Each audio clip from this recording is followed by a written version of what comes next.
Fasa 3 pelaksanaan Malaysian Business Reporting System 2.0 MBRS 2.0 akan bermula pada 1 Jun ini membabitkan dokumen di bawah Akta Syarikat 2016. Menurut Menteri Perdagangan Dalam Negeri dan Kos Sara Hidup, Dato' Armizan Mohamad Ali, dengan pelaksanaan fasa tersebut, kaedah serah simpan dokumen statutori secara fizikal di kaunter Suruhanjaya Syarikat Malaysia SSM akan ditamatkan sepenuhnya bermula tarikh berkenaan.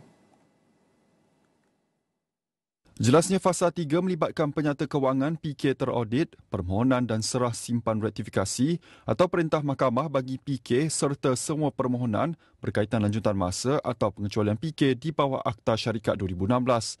Ini selaras dengan agenda Kerajaan Madani dalam memacu pendigitalan perkhidmatan agensi kerajaan. MBRS 2.0 merupakan versi dipertingkatkan sistem MBRS asal, memudahkan penyerahan penyata tahunan, penyata kewangan, laporan dan permohonan pengecualian secara berperingkat di bawah Akta Syarikat 2016 dan Akta Syarikat 1965. Beliau berkata sistem tersebut dibangunkan sebagai platform digital untuk menggantikan kaedah serahan fizikal di kaunter sebagai usaha mempertingkatkan kecekapan, keterusan dan memudahkan urusan pengguna.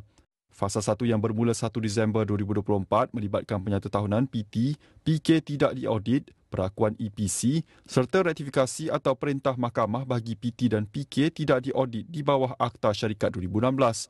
Manakala fasa 2 bermula 1 Mac 2025 pula melibatkan PT, PK dan perakuan EPC di bawah Akta Syarikat 1965, PK bagi institusi keuangan di bawah BNM serta dokumen syarikat asing.